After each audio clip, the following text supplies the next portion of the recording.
Today, I wanted to do a reading of a brief article I composed for the Great Powers Journal, a relatively new online publication covering foreign affairs and international relations without a heavy American political lens clouding the overall analysis, while offering perspectives that aren't widely publicized in the press. I will link the article and the journal's website in the description.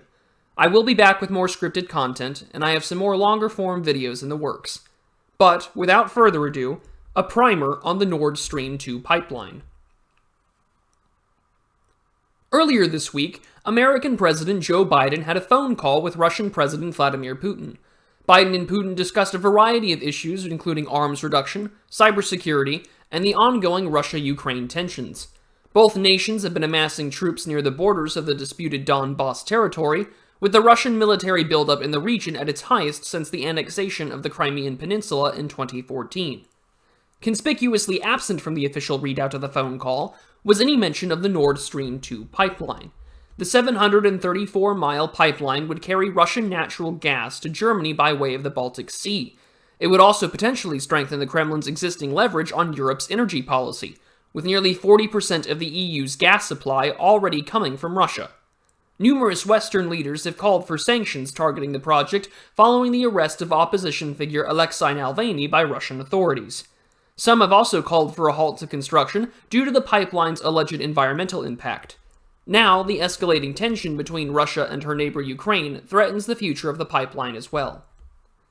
Nord Stream 2 follows the same route under the Baltic Sea as the first Nord Stream pipeline, which was originally proposed in the late 1990s and completed in 2012.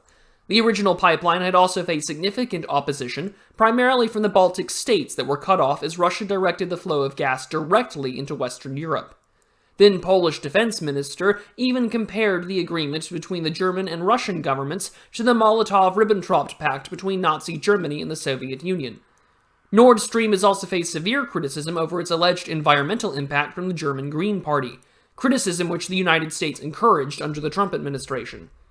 More recently, the Biden administration has threatened sanctions on German corporations participating in the project. This has increased the strain on U.S.-German relations after 4 years of tension between Berlin and the Trump administration. The Nord Stream projects have demonstrated how Russia combines energy policy with foreign policy. The first pipeline bypassed most of Eastern Europe, but Ukraine was the most affected, losing out on its ability to collect transit fees. The 2009 Russia-Ukraine energy dispute provided Russia with further justification to avoid transporting gas over land. Since then, Ukraine has increasingly aligned herself with the West and NATO, making it even more in Russia's strategic interest to deny Ukraine a source of revenue. In turn, this exacerbates the ongoing tensions between Russia, Ukraine, and the United States. It is unclear whether American sanctioned threats against German companies will kill Nord Stream 2. The German Greens, who adamantly oppose the pipeline, may increase their influence following the September German elections. For now, German Chancellor Angela Merkel is allowing Russia to proceed with the project, even as her government issues statements criticizing Russia for amassing troops on the Ukrainian border. President Biden has called for a summit to discuss the ongoing tensions in Ukraine. Whether or not the United States will continue to intervene in the Nord Stream 2 project, the Russia-Ukraine dispute, and other European affairs remains to be seen. That concludes this article. It was originally published on April 15th of this year, and I am looking forward to writing a second piece, which will offer my opinion as to what the United States should do with regards to Nord Stream 2 and the Russia-Ukraine tensions. If you like this kind of work, consider stopping by the channel every Sunday at 12:15 p.m. Central Standard Time for the Sunday stream, where I go through various international relations topics of the weeks, provide in-depth analysis, and provide predictions based on facts, history, and current events, and conclude with fun facts about frogs. More content to come, so stay tuned, like, share, and subscribe to the channel.